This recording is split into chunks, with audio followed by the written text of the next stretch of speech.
I'm more of a pie than a cake man. What kind of pie?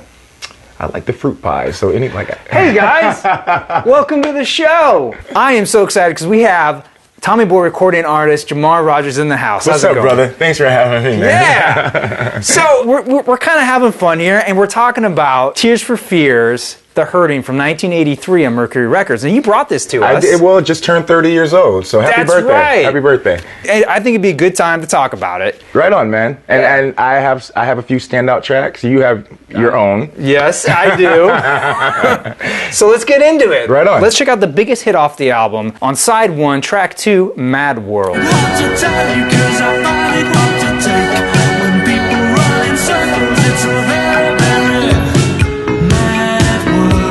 Mad World, I mean, it's a classic. It's a solid song. The songwriting is there. I love the structure of it. I love the story. So, Jamar, I'm dying to know, why did you pick this album? This is what gave them their start, and I think that this album was just completely underrated. I wanted to kind of give this album a little more attention than it gets. You know, a lot of people are partial to their second album, but this first one, I just felt like the writing was just so on point, and he obviously was going through something. Man, who doesn't have a bad day?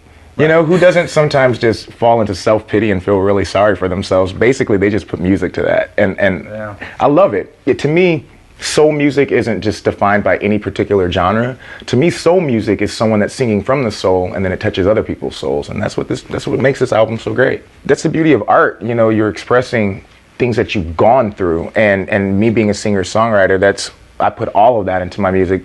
That's why I identify with them, and this record in particular. I want to move on down to track 3, Pale Shelter. Good one.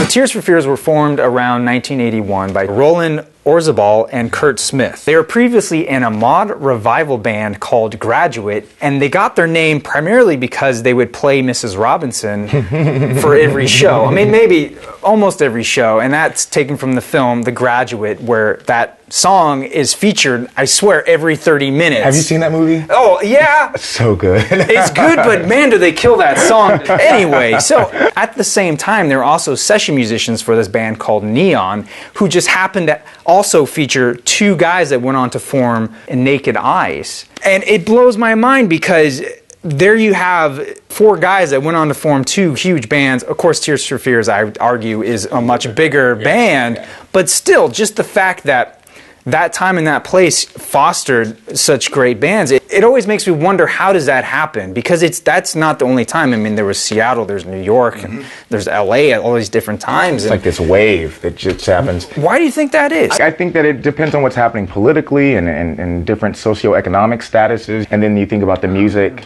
that was coming out during the civil rights era. Like, usually great music is born out of struggle. And so it just depends on what the struggle is happening at the time. Oddly enough, I always thought the 2 guys, like the main guys, I always thought they were brothers, but they're not. They're not even related.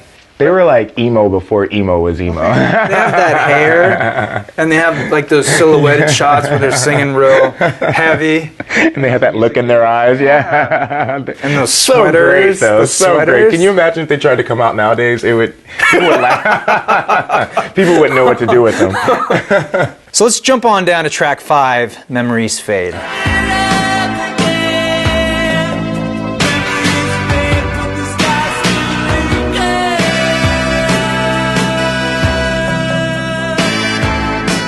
Now this... My favorite song on the album. Okay, lay it on me. It's just so haunting. I love the melody. I'm not really sure what he's talking about. I've got like scoured the lyrics, but I've internalized it to mean something to me. Well, that's what's important. Yeah, right? I get it. And what's really cool is obviously Kanye gets it too, because he sampled it on 808s and Heartbreaks with Coldest Winter. And I remember hearing it on the Kanye track, and I was like, oh, yeah, you're cool. You sample some Tears for Fears at night no one knows about. I'm super on board with that. It's a good song. So, Jamar, I was wondering if you could just take a moment and tell us about your life story. Well, I'll give you the Cliff Notes version because we don't have all day. But I'll even tie it back to this album. One of the reasons I picked it is just because of the trauma that he went through as a child. And, you know, I'm very open about the fact that I had some sexual abuse as a kid, and I was a teenage drug addict and contracted HIV, sharing needles, but I've overcome. And that's what I like to get across in my music, is that, you know, we all go through things. no one is exempt from trouble, and it's about what you do with that trouble and the person that it makes you. You know, I love the man that I am today, and I don't think I would be the man that I am today if I hadn't gone through those things. And so there's nothing more remarkable about me, but you just have to have the drive and the desire to keep going. And that's why I love these guys, because they channeled all of that pain into music that is still affecting people 30 years later. I want to be just like them. No, I love that. Thank you. Oh, thank you, man. Yeah. So we're going to flip over to side 2 to start with track 2, Watch Me Bleed.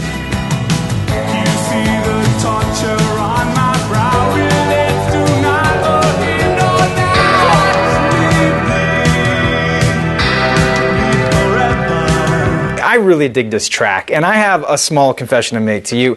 Whenever I hear music, I tend to get images in my head. Like, I see scenes play out. And for this song, I imagine it's like the third act of a film, and the hero is driving in a classic drop top, and he's in the desert, and it's at night, and he's trying to like get through before daybreak to go, you know, save his family or do something. And he's just intense, and you hear this music, and there's helicopter shots flying all around. So great. And wow, you really thought this one through. I did. I'm serious.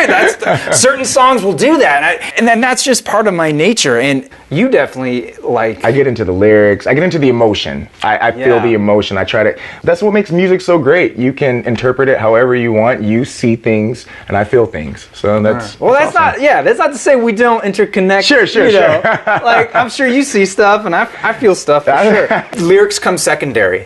It's like I hear, I see, and then I'm like, okay, let me dig a little deeper.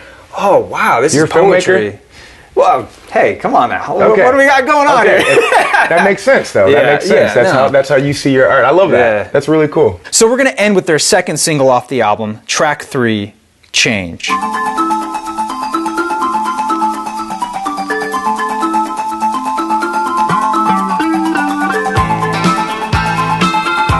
This is probably just me, but I swear it's got a Goonies vibe too. Great movie. I'm so glad you just brought that movie up. Who's your favorite? Hey, you guys. You know what? I really like that old lady too, the really weird one. Oh, She's yeah. so freaky. I just love her. She like mastered the art of creepiness. I love it when she grabs Corey Feldman and like, you want tongue? I'll cut the tongue off. Overall, guys, I say this album is great for a first-time effort. Wow, what else can you say about that? It's a full body of work, and I appreciate that. Exactly. So if you're a fan of the band and you don't own this, pick it up. But if you're more into the hits, I'd say go with their second album, Songs from the Big Chair, that has more of the classic Tears. Tears for Fears. But it doesn't quite pull off an album experience as well. What's up for you, Jamar? What's coming up next? Lots of really exciting things, actually. I just signed to Tommy Boy, and That's cool. They've given us creative control because they really like the sound that we're coming up with. And the sound is basically, there's elements of rockabilly, and there's elements of you sold me right there. You got me. All right. There's elements of old blues, like Muddy Waters.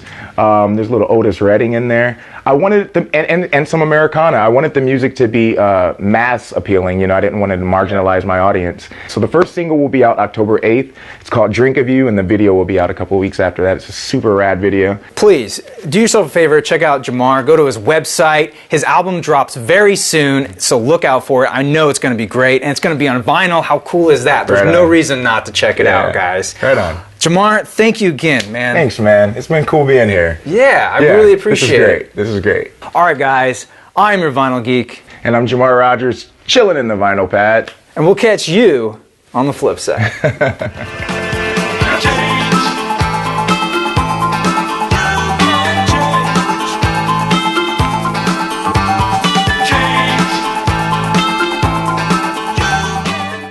I am a big sweet potato pie fan. I've never had that. I've had pumpkin. It's like black people make sweet potato pie for Thanksgiving. That sounds amazing.